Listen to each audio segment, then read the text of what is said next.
മഹിയ, ഞാൻ എന്ത് പറയും അവളോട്?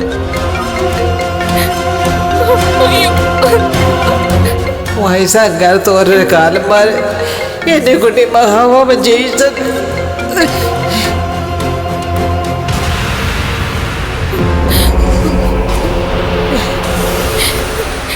എന്താ നിങ്ങൾ ആലോചിച്ചോണ്ട് നിൽക്കുന്നത്? ഞാൻ മഹിയോട് എന്ത് പറയുന്ന ചോദിച്ച്. ഞാനിനി തിരിച്ചു വിളിക്കുന്നില്ല. വിളിച്ചിട്ട് ഞാൻ എന്താ പറയണ്ടേ? കുഞ്ഞിനെ കാണാനില്ലെന്ന് കുഞ്ഞിന്റെ അമ്മയോട് പറയാൻ പറ്റുമോ? എനിക്ക് തന്നെ സമ്മതില് പോയി നിൽക്കുക.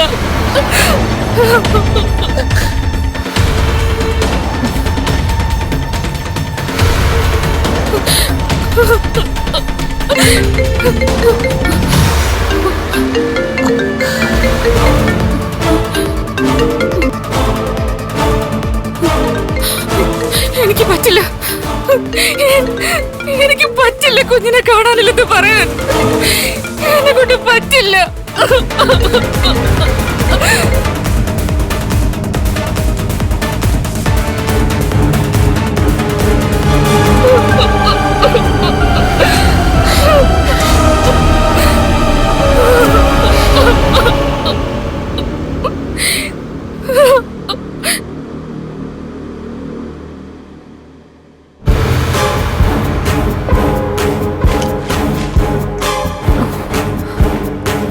കണ്ണേട്ടാ, ലേഖയെ വിളിച്ചിട്ട് ലേഖ ഫോൺ എടുക്കുന്നില്ല. അവള് കുളിക്കും മറ്റോ ചെയ്യായിരിക്കും. ഞാൻ കുറെ നേരമായിട്ട് വിളിക്കുന്നു. ഒന്ന് വീഡിയോ കോൾ ചെയ്ത് മോളെ കാണാൻ വേണ്ടിട്ടാ വിളിക്കുന്നേ. ഈ ഫോണിന്റെ പ്രകാശം മോളുടെ മുഖത്തും കണ്ണിലൊക്കെ തട്ടുന്നത് അത്ര നല്ലതല്ല മഹി. അതുകൊണ്ട് എപ്പോഴും ഇങ്ങനെ വിളിക്കണ്ട. എപ്പോഴും വിളിച്ചില്ലല്ലോ കണ്ണേട്ടാ. ഇവിടെ വന്ന ശേഷം ആദ്യമായിട്ടാ വിളിച്ചത്. അപ്പൊ അവൾ എടുക്കുന്നുമില്ല.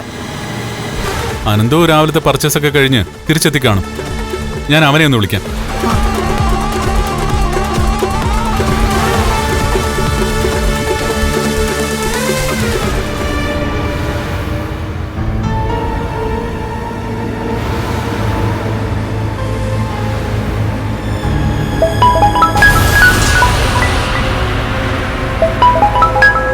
കണ്ണനാ വിളിക്കുന്നത്.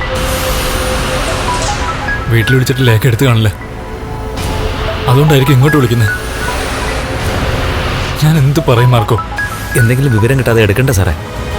എത്ര സമയമെന്ന് വിചാരിച്ചാ ഇങ്ങനെ എടുക്കാതിരിക്കാം മാർക്കോ? എന്തായാലും ഇപ്പൊ തൽക്കാലം ഞാൻ എടുക്കുന്നില്ല.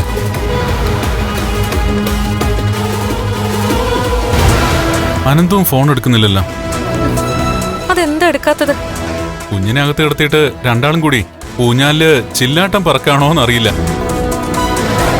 അവിടെ ഇപ്പൊ കുഞ്ഞിനെ നോക്കാൻ ജാനമ്മയുണ്ടല്ലോ. എന്നാലും കുഞ്ഞിന്റെ അടുത്തുനിന്ന് ലേഖ മാറില്ലല്ലോ ജാനമ്മ ഏൽപ്പിച്ചിട്ട്. അല്ലെങ്കിൽ പിന്നെ നമ്മൾ അവിടെ വേണം. താൻ ടെൻഷൻ ആവണ്ട, ഉടനെ അവരിങ്ങോട്ട് വിളിക്കും. നേരത്തെ ഞാൻ അനന്തുവിനെ വിളിച്ചപ്പോ അവൻ പർച്ചേസിലായിരുന്നല്ലോ. ചിലപ്പോ വീട്ടിലെത്തി കാണില്ല. എന്തോ ഒരു ഭയം പോലെ, മനസ്സിനകത്തൊരാളല്. ഇനി വീഡിയോ കോളിലൂടെ മോളെ കാണുന്നതുവരെ ആ ആളല് തുടരും. ഇതുപോലെ തന്നെയാ നമ്മൾ കുഞ്ഞിനെ കൊണ്ട് നമ്മുടെ വീട്ടിലേക്ക് പോയപ്പോ ലേഖ നമ്മളെ നിരന്തരം വിളിച്ചോണ്ടിരുന്നത്. ഇനിയിപ്പോ ഓണം കഴിഞ്ഞ് സ്ഥിരമായിട്ട് മോളെ കൊണ്ടുപോകുമ്പോ ലേഖയുടെ അവസ്ഥ എന്താണെന്ന് ദൈവത്തിനറിയാം. കഴിഞ്ഞ ദിവസത്തെ പോലെ കുഞ്ഞു പാല് കുടിച്ച ശേഷം ഒരേ ഉറക്കായിരിക്കോ കണ്ണേട്ടാ? അറിയില്ല. പാലിന്റെ അളവ് കുറയ്ക്കണമെന്ന് ലേഖയ്ക്ക് അറിയാലോ. ആ അമ്മയാ കുഞ്ഞിന് നീലാംബരിന്ന് പേരിടണമെന്ന് പറഞ്ഞത്. എപ്പോഴെങ്കിലും കുഞ്ഞിനെയും കൊണ്ട് അമ്പലത്തിൽ പോകുമ്പോ ആ അമ്മയൊന്ന് കാണണമെന്നുണ്ട്. കുഞ്ഞിന്റെ തലയിൽ തൊട്ട് ആ അമ്മ അനുഗ്രഹിക്കണമെന്നുണ്ട്. അതിന് ഇതുവരെ കഴിഞ്ഞിട്ടില്ല. വാലായ്മ ഉള്ളത് കൊണ്ട് ഇപ്പൊ കുഞ്ഞിനെ കൊണ്ട് അമ്പലത്തിലേക്ക് പോകാൻ പറ്റില്ലല്ലോ മഹി. ആ അതുകൊണ്ടാ കൊണ്ടുപോകാത്തത്. ഇനിയിപ്പോ കുഞ്ഞിന്റെ വിവരം കിട്ടാതെ ജോലിയൊന്നും നടക്കില്ലല്ലോ.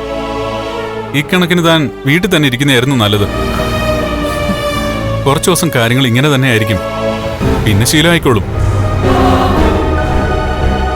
എന്നാലും അനന്തവേട്ടനും ലേഖയും ഇങ്ങനെ ഫോൺ എടുക്കാതിരിക്കില്ലല്ലോ.